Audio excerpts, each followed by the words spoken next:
All right, welcome to another episode of the I Try to Be Straight podcast with Nate and Susie and Henry, the dog. We have a guest we're really excited about, and he has done a lot of really amazing things, and we feel very lucky to have him, but we're going to intro him in a second.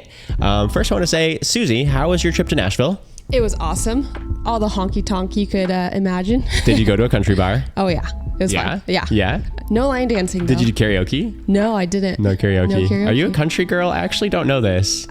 I enjoy the country music on a nice summer evening. Yes. Okay. I will partake. Okay. You got some. I feel like I could not actually guess that. Like, I can't tell if you have country girl. Like, if you would be at like a bachelorette party and they're playing the country music, if you throw down, or if you just be like. I probably won't line dance, but that's because I'm a bad dancer. Okay. I mean, I'm a bad dancer, but I still try. Will you do the mechanical bull? Oh, I've done the mechanical bull. Oh. Yeah. I will line dance and also mechanical bull in the same day if I can. Well, I'm glad you're back. Don't move there, okay? I won't. Okay, you promise? Yeah, I love California way too much. Yeah, again, we're so happy to everybody watching us, and we're happy to be able to do this. We feel like really blessed to be able to do this project. This has been a really cool thing, and seeing a lot of amazing comments and a lot of amazing testimonies. So thank you for all that. Thank you for engaging and the encouragement. But Susie, would you like to introduce our guest? I would love to introduce our guest. Our guest is Jonathan Merritt, and he is an author, a columnist, and so, okay, let me back up here. Yep. In my journey of evangelicalism, there are a lot of voices that I often look to, and one of those voices was Jonathan Merritt and his book, Learning to Speak God from Scratch. And that kind of coincided with my journey of coming out, which was a year later that, we'll let Jonathan tell his story here, but Jonathan was outed, and I kind of followed along with that journey as I was kind of struggling with my own sexuality, and just kind of watching the way that he handled that. And so I'm a big fan of this guy. He is amazing. I'm like, every time I talk to somebody or somebody messages us on Instagram, I'm like, go follow this guy on Instagram. Like, yeah, he's the guy. So super excited to have you, Jonathan. Thanks for being here. Without further ado, Jonathan Merritt. The man himself. Welcome. Hi, thank you guys so much for having me on. I appreciate it. Yeah, we feel really lucky to have you, and seriously, really excited that you're about to release a book, which we'll get into in a second. And you are taking time out of that crazy schedule to be with us, and we are so honored. Oh, no. Pleasure is mine. Well, Jonathan, can you kind of break down for our viewers who don't know you, who might just be stepping into this space of post-evangelicalism or deconstruction, and just kind of share with us, what was like the soil that you grew up in? What was that surrounding your parents, all that stuff? Well, like I grew up just as a card-carrying evangelical, like in every way that you could be evangelical. I grew up in the Deep South. I grew up going to church on Sunday mornings and Sunday evenings and Tuesday evenings and Wednesday evenings and any time that the doors were open. And my dad was and is an evangelical megachurch pastor, a televangelist. He was president of the Southern Baptist Convention when I was growing up. So that was sort of the world that I lived in. My dad still sort of proudly describes himself as to the right of Ronald Reagan. So if that tells you how much therapy I've done. Oh my gosh, a lot. So I grew up really indoctrinated in a particular way of being Christian, and really had an assumption that particular way of being Christian was the only way to be a Christian. And it wasn't until many years later, I went to Liberty University for college, Jerry Falwell's Liberty University, where my dad was on the board, and I went to a Southern Baptist seminary because I wanted to be a religion writer, and I thought that's where people went to study religion. It wasn't until my late 20s, you mentioned being outed, that I even began the journey. And being outed is just the beginning. It's like your system is shocked, and you have to kind of start beginning that like rummage sale of who am I and what do I keep and what do I throw away. And that was just really the prologue of my coming out experience, was being outed. Yeah, what was that experience like? Because at the moment you were in some sense a public figure as well. You're a writer, well known. And so I imagine that being outed, it of course impacted your private life, but also your public life. So what was that like? For me, it was sort of, I was already kind of a public person, and I had written a few books, and I had I had written some columns, and the experience was really a wild one, because for people who were who are in the kind of work I was in, it was an existential threat on every level that one day maybe this would happen. And not just an existential threat, but a material threat, because, it was like you could lose your job. You could lose your ability to make money. You could lose your friends. You could lose your family. And I lost a lot of those things. And so the moment that I was outed was it was like sheer terror. I remember I was like, I had a Google alert come across my computer. That was back when everybody was like tracking their Google alerts. Yep. Yeah. And so there was a Google alert, and it was the story of this former friend, or somebody I thought was my friend, who was outing me. And so I clicked the button, and it was like, they're the moments that you fear the most in your life, that maybe this thing could happen. Maybe one day you could lose your child. Maybe one day you're going to get the call on your mother or your father has passed. Or maybe one day this thing that you've hidden from the whole world would become known. And it was the day that I most feared, and I knew that day had come. And so I did the only thing that I knew how to do. I went back to my bedroom. I got my emergency pack of Marlboro Lights. I went back onto my back patio, and I smoked 2 eternal cigarettes. And I said, I was like, I am enjoying the final moments of the only life I've ever known. Wow. And when I walk back inside, the person that I was and the life that I had will no longer exist. And I will need to figure out how to make a new life and how to be a new person. And it was just so terrifying. And so I would say that the only word that I could use, if I tried to bundle all of that up and put it into a box, that box would be called terror. And that moment was sheer terror. Had you kind of processed in your heart with God at this point that you were, okay with God with your sexuality? No, and also maybe. I think deep down in the deep depths of the place where we know things, we're always making peace with ourselves. But on a more conscious level, I had not. And, I was sort of self-medicating with work and with professional achievement.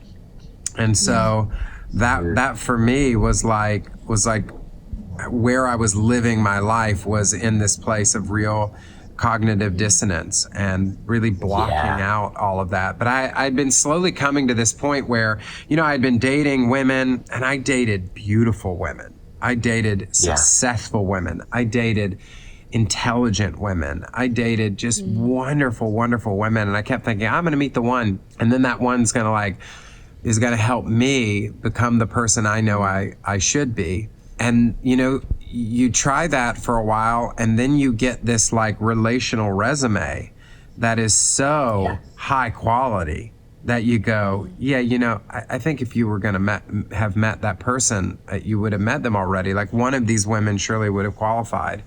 So I'd already kind of come to that point where I decided I was going to go out and see a therapist and spend some time in a kind of intensive program and figure out what was possible for me.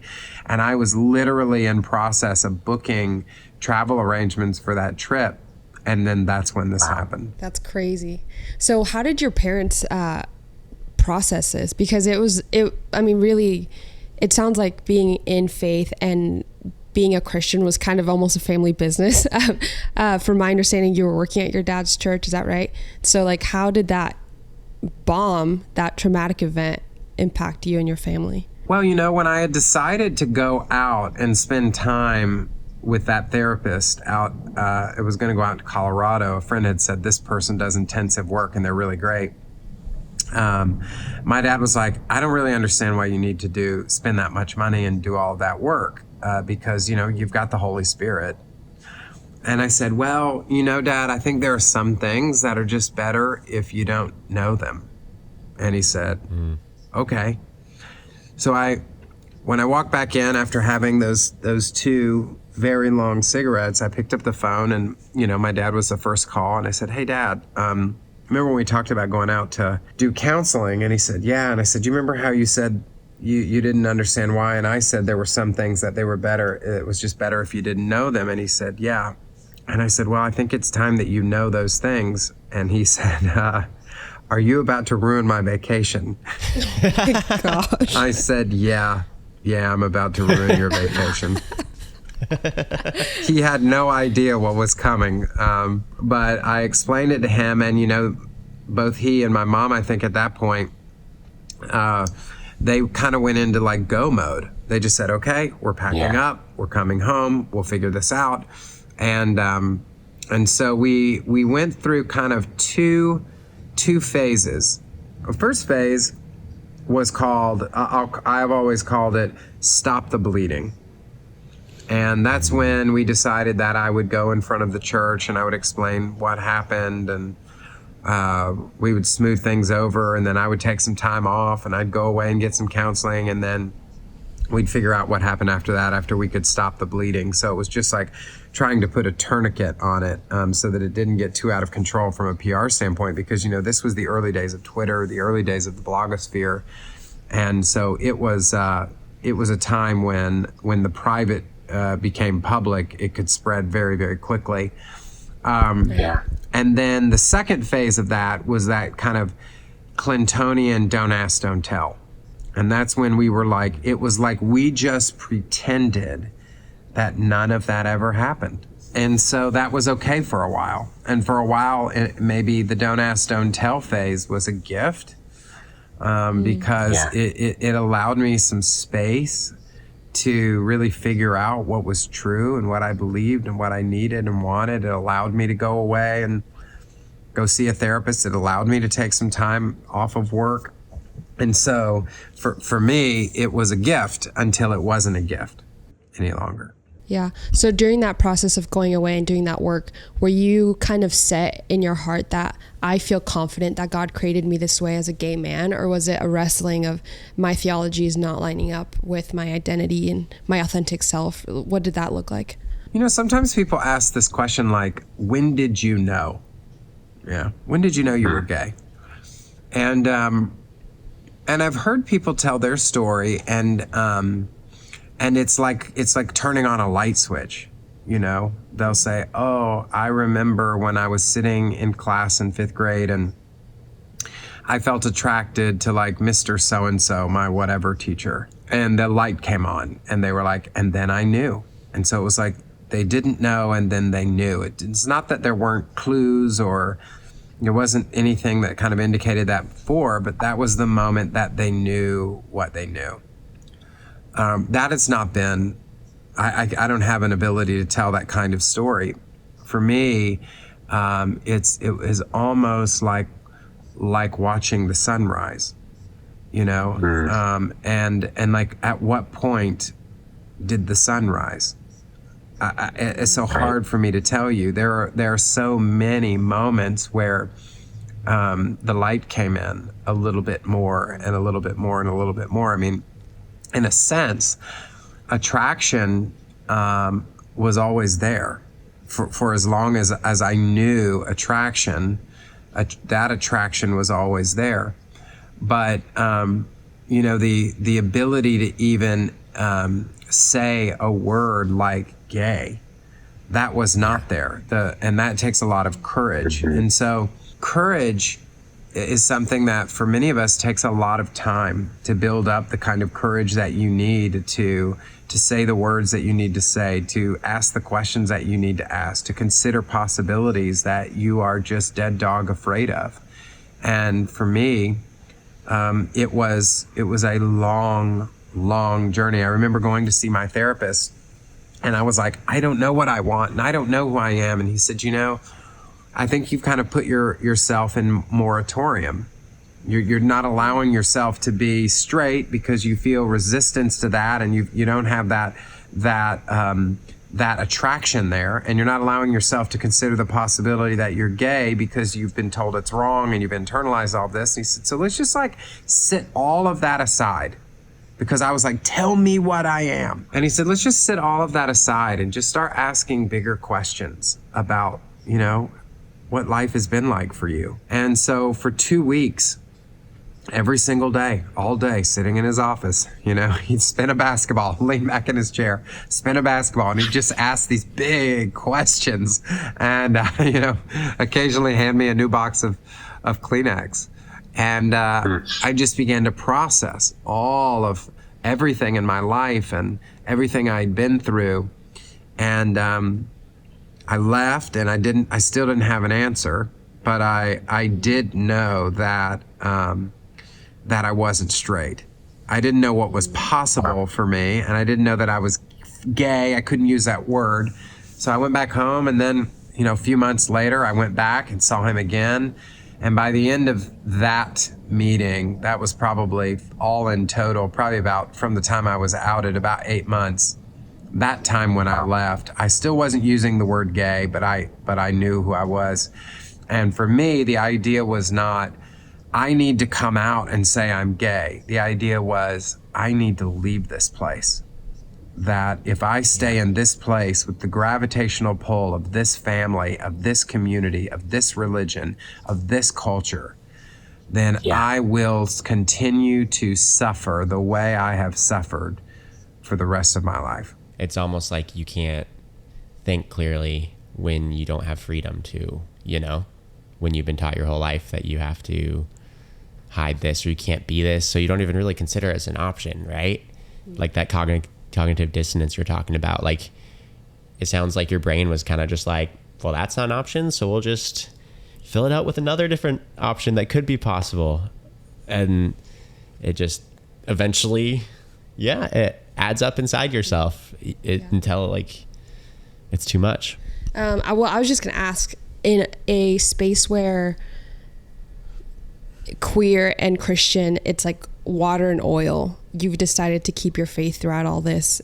Why? Well, I think that there are things in life that we run to, and then there are things in life that we can't seem to run away from. And for me, faith has been the latter kind of thing. I have done my level best to walk away from it. And what I have realized is that I would have no choice but to walk away from it if my original assumption was true. If the version of the thing that I was given is actually the essence of the thing or the only way of being that thing. I came to discover after I moved to New York City that there were so many ways to be Christian, and some of them are much better than others.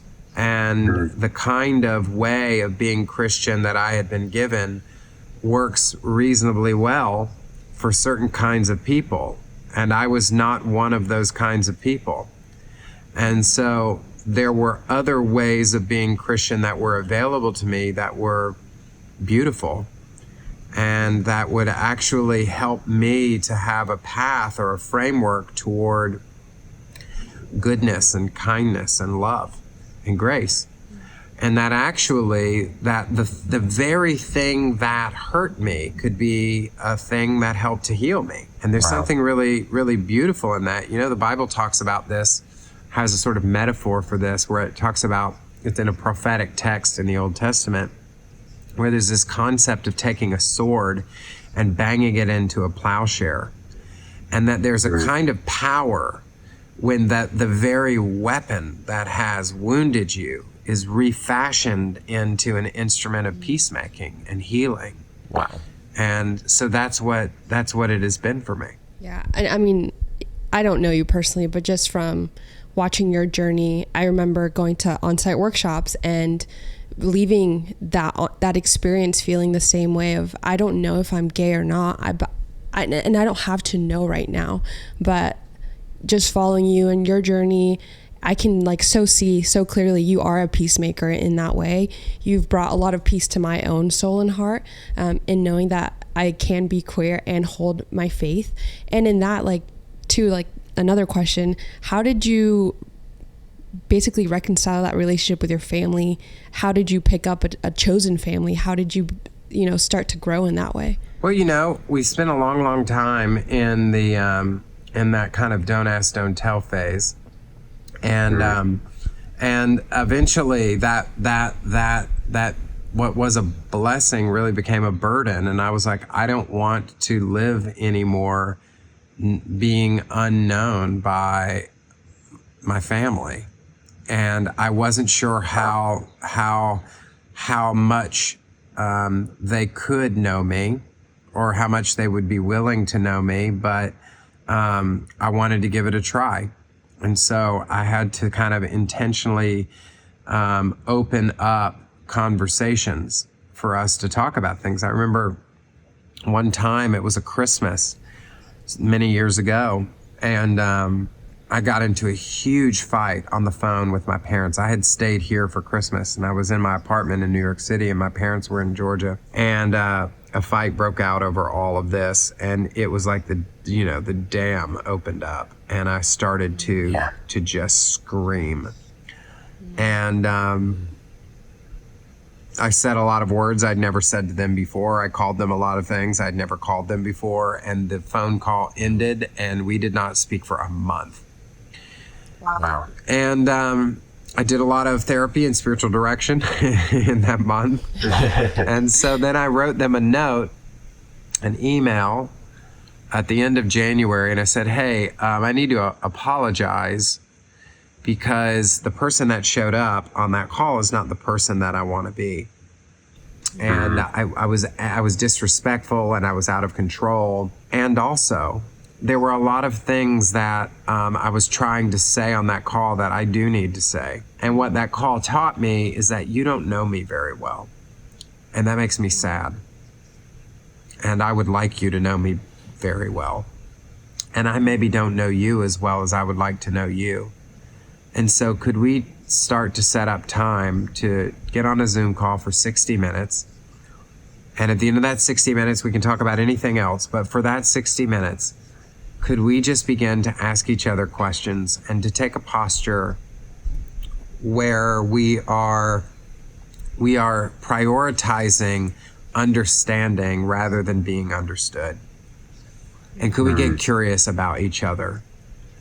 And, to their credit, they said, we would really like that.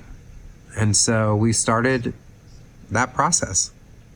And that went on for some time until I felt like, I wouldn't say that every part of me is accepted by them in every way they would like it. And surprise, surprise, the same is true for them. There are parts of them that I don't want to accept the way they are either. Yeah. But we've had to learn to love each other without trying to change each other. And that's a really hard thing to do, but it is something that we've had to learn to do. That's really profound. That concept, that question you asked them, like, can we just have conversations and try to understand each other? Inviting them to hear what the journey is like, hear what your process actually is, because often those conversations, we just come in it with the things you've been holding back, waiting to say, waiting to throw at each other. That's so simple. Thank you for that. I'm going to use it for sure.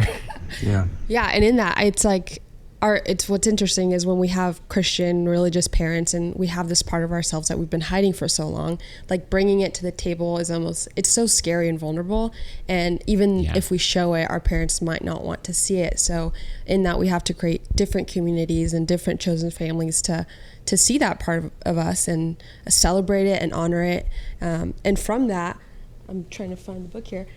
You wrote Guncle, my Guncle. Yes. Like, so cool. Because, we love this book. We both read it, and oh my gosh. Yeah, and what's cool is I just love how you highlight, not in this book, but in just the description of it, how you are a Guncle to biological nieces and nephews and to nieces and nephews that you've picked up along the way. So curious, like, how do you begin to create a chosen family in that way? What are you bringing into those chosen families? I'm not somebody out there that believes that a chosen family is exactly like a biological family. There are huge differences psychologically. there are huge differences. If you learn much about family systems theory, you realize that pretty quickly, that we internalize those primary relationships in a really unique way. But there's also a gift that you can excavate in these relationships where you choose to make someone family. And I've realized that that's true in my own life. Living in New York City, I moved here into Chelsea. I moved from Brooklyn to Chelsea 5 years ago. And I live at this old seminary property in a kind of communal living space with a bunch of other families. And those families invited me in and said, this is our table, and this is your seat at our table. And this is not just a seat like any other seat, but it's an honored seat. And it's a special seat. And we offer you this seat knowing that the gifts that you have to give this family are gifts we don't have to give. For me, I grew up in a context where gay people, queer people, were assumed to be threats to the family. Yeah.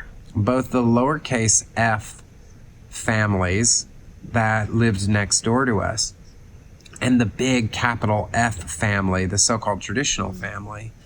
We were threats to children. We were threats to order. We were threats to society and stability. And so for me, one of the most radical transformations was realizing that that there was a possibility to be considered not a threat, but a gift, and to be an honored member of a family. And you can't encounter that kind of a situation without being changed by it, you know? Wow. So it radically changed me. Yeah, I mean, I can relate to what you're saying. I think we are taught that if we let this side of ourselves out, we will be perceived as a threat. And then you are in an atmosphere where you're actually showing those same sides of yourself, and all of a sudden people aren't treating that as threatening. They're actually treating that as beautiful. Creativity, us gay men have the often emotional awareness that we are usually excel at, you know, if not just because of the way our brains work, but because of all the therapy we have to go through. There's really beautiful things about what you carry. I was even thinking, like, growing up as a kid, like, I don't know about your life, but I was kind of teased. And so, like, family structures, like even teenagers, younger people, I was teased by them as a kid. So I'm like, I don't always like feel comfortable around kids, because I'm just like, I remember being bullied by them. So is that part of your process? Have you like had to, like, getting to actually be part of the family structure? Was it like redemptive to see that season again from this side of it, being out and being open with yourself? Yeah, you know, I grew up in a family structure where there was always a kind of looming threat, right? That if they knew, then, and then there was this long fill in the blank that could be filled with all sorts of scary things. And as a result, you learn to interact with family by keeping them at arm's length. And that's a defense mechanism, right? That if I let you in, then you might learn something I don't want you to learn about me. Or if I let you in, then if you do, and you go away, or you cut me off, or you hurt me, then it will hurt more if I'm too attached to you. And so your muscle memory in family units is a cautionary distance. And that continues to operate, even with chosen families.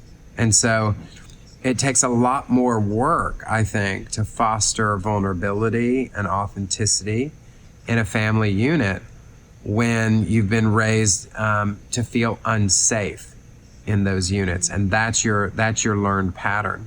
And so I would say in my situation, it has been a lot of work, and the work is ongoing for me. What parts of writing My Guncle and Me have healed you? Oh man, well, you know, I think in some ways, you know, going back to even some of what we've talked about, there's this idea that children children can't be what they don't see. And we have a set of cultural scripts that define the boundaries of a child's imagination. And my imagination was so limited because the stories that I was told, they were stories about the AIDS epidemic, and they were stories about promiscuity, and stories about heroin needles, and so I think what I felt like I had a poverty of imagination. And a lot of children that I know grew up with a poverty of imagination. And so I got to middle age. I was like, what does it even look like to be like a gay man in middle age? What does that mean? I kind of had a concept for like a teenager or a 20-something who was gay, but like, now I'm turned 40, and then I'm like, what does this even look like for me? And I had to create that. I had to start going out and kind of creating models because I sort of ran out of runway. I didn't have any models. And in the same way, what does it look like to be an honored and contributing member of a family unit? I didn't really have a model for that. I'd never seen that growing up. So I had to create that. What would it look like then if you wanted to make the world better than the one you got? What would it look like to begin to create the kind of stories that would expand the boundaries of the imagination of the next group of children? Not just that every child could see themselves growing up and being a Guncle. That's not what I mean. But that that children would begin to have an imagination for all kinds of people being a part of their families, and to have an imagination for being fully loved and accepted whatever their differences are. This is not a story about a Guncle. This is a story about a kid named Henry who feels so out of place and so different. And I didn't imagine Henry to be queer in any way. I don't think Henry has any idea what he is. He's a kid who likes doing math homework when everybody else hates it. And he dresses sort of funky and weird, and his socks don't match. And that's who he is. And as a result, he doesn't really fit in. And for a lot of kids, just like Henry, differences are liabilities. They're risks. They can lead to you being bullied or feeling lost or alone. And so what I wanted to say to children who read this, it's not a book about identity or even about sexuality. But I wanted them to know that whatever makes them different, that's their gift to the world. And that's what makes them who they are. And that it's what makes them special. And that these are not things to be afraid of, but they really are like your superpower. They are your uniqueness, and they should be embraced, even if people don't understand them. Yeah, I love that you said that, because there's one specific part here where the Guncle takes Henry to church, and it's exactly what you just described, is like the uncle's like just singing so proudly, and then there's these women who are just like snickering and being biatches. I'm not gonna not call that language, but not mincing words there. That's a scene that really takes people off guard, because this is not a faith book, but there are faith elements in it.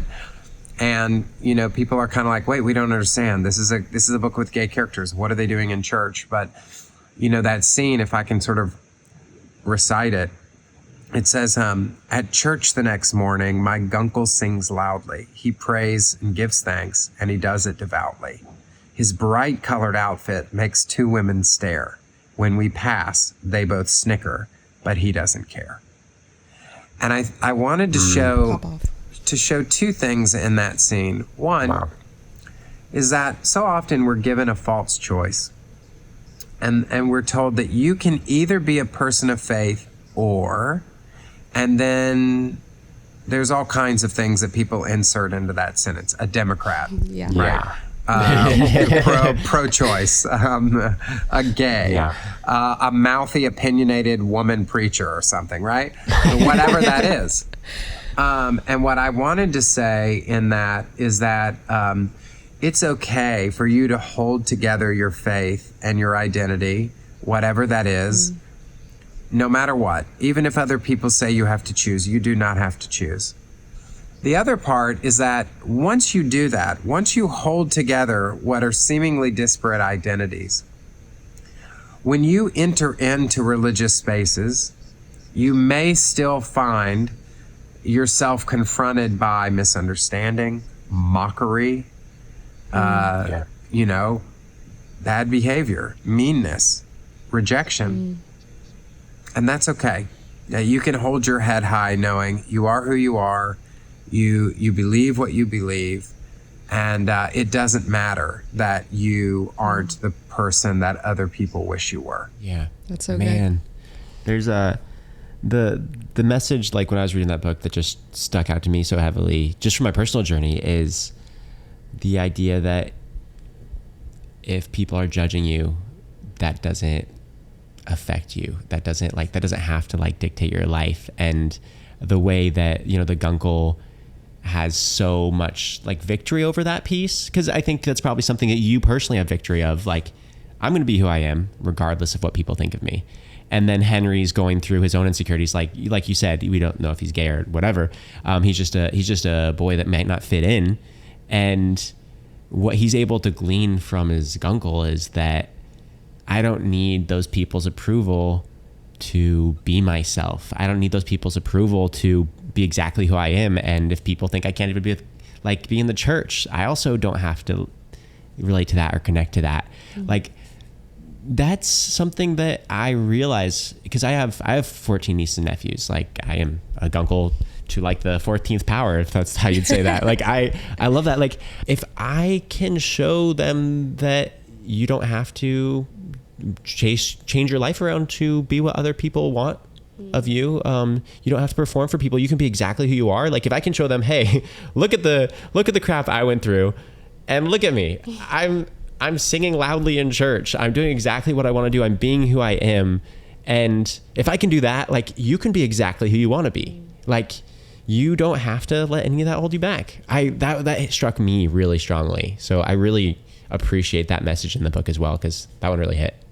What would have reading this book when you were little, what would that have done for you? There we go. Yeah, a lot of people who write children's books do this. They write the book they wish they would have had as a child, right?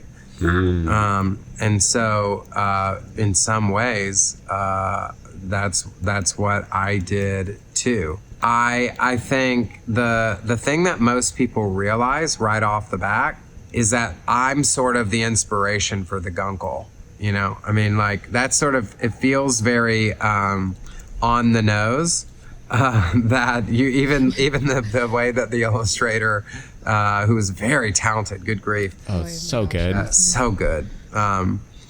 The way that the illustrator rendered the Guncle sort of has a kind of, is a little bit cooler than me, but definitely has that look. People get that. I think in some ways, though, yes, I'm the Guncle, and actually a lot of what the Guncle does with Henry in this book they're the things that I have done with the kids who live at the close here, So it's sort of inspired by that. You can only write what you know. But in many ways, I'm Henry. I'm a kid who didn't fit in, and I'm a kid who felt different and didn't feel accepted. And so in some ways, this is a book of my present self speaking back to my childhood self, and then my childhood self coming to an understanding of what I wish he would have known. That's so good. Wow. Yeah. I mean, that's so key to highlight here, because whether you're a parent, aunt, uncle, whatever you are, I mean, even if you're just doing personal work, I would encourage you to go get this book just for your own like inner child. Cause like you said, it impacted your soul, it impacted me. So yeah, I think this book is for anyone, everyone. Go grab it. It is out now. You can grab it at Target, Amazon, anywhere else, Jonathan? Target, Amazon, Barnes & Noble, wherever you buy books. Bookshop, some people love publishing or purchasing from independent bookstores. So Bookshop's a great place to do that too. And could you tell us why it's important to buy books like this? Oh my God. Now this is the question. You know, I have long understood that the world that we will create is a result of the types of stories we choose to tell our children. Mm-hmm. And if we want to create a world that is loving and kind and gracious and inclusive, then we have to tell those stories, you know? Yeah. I've heard it said that you cannot sleep without dreaming, but you don't dream in math equations. You dream in stories. These are the most powerful forces in our lives. And unfortunately, those types of stories, the types of stories that are kind and inclusive and generous and gracious, are the types of stories that today make a segment of the population feel the most afraid and the most angry. Yeah. And so if you believe in those kinds of stories and you believe in the kind of world that those kinds of stories will create, then you have a responsibility to support those kinds of stories. So that's why I say, like, don't buy one book, buy 10. And I don't mean that just because, like, I need you to buy 10 books because I wrote this book. I mean that because I hope that other people share the vision that I share for the kind of world that we can live in. You know, there's a Franciscan writer, Richard Rohr, and he says that the best critique of the bad is the practice of the good.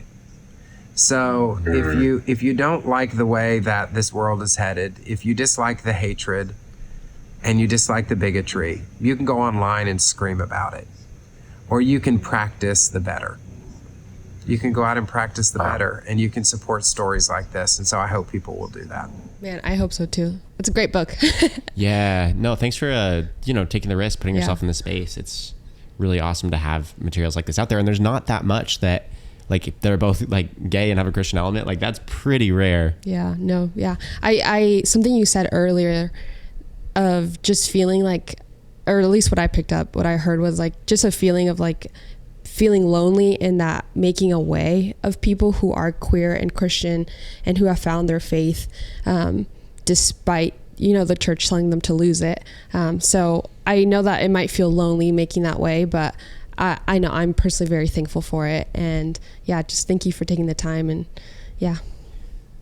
And also on that note, like, thank you for starting this journey, like, as a one pastor's kid to another. Like, thank you for starting this journey when it was even scarier,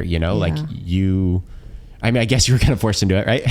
But still, you broke ground when no one else was really ready to or brave enough to. I mean, not no one, but you know what I mean. Like, thank you for the work you've done in this space. I really appreciate it. I mean that. Yeah. Oh, thank you guys. Where can our listeners go follow you and be your fan? My gosh, these days, I really like Instagram. They can sign up for my newsletter at jonathanmerritt.com. But Instagram is one of the few social media networks that I think is really still has some life left in it. Great. Yeah. And we're going to get a link for your book because it is out like 2 days ago, right? It's out 3 days from now. Well, 3 days from this recording. It will be out. Yeah. When this drops, this will be out. And we're going to have a link to it at the bottom of this page. So click it, check it out. We're so excited about this book. Yeah. Well, was there anything else you want to say? Maybe a quick word of encouragement to some of our listeners that might be still in the closet or that, are still processing whether they can be Christian and gay or not? Yeah, I think I would say, you brought up Christian people who are still in the closet. And I would just say, let the timing be yours. There are a lot of people who feel we're sort of inundated with these coming out stories, and it makes it sound like that if you haven't quite yet found the courage you need to step out, that you're doing it wrong. And the best time is your time, and you'll know. Again, thank you for being here. listeners, thank you for listening, and we'll have his book linked on the page. We should have it on our link tree. Check it out. Follow on Instagram. Give us a like, share it, and thank you so much for joining us. See you guys next week on the I Try to Be Straight podcast. Thanks, Jonathan.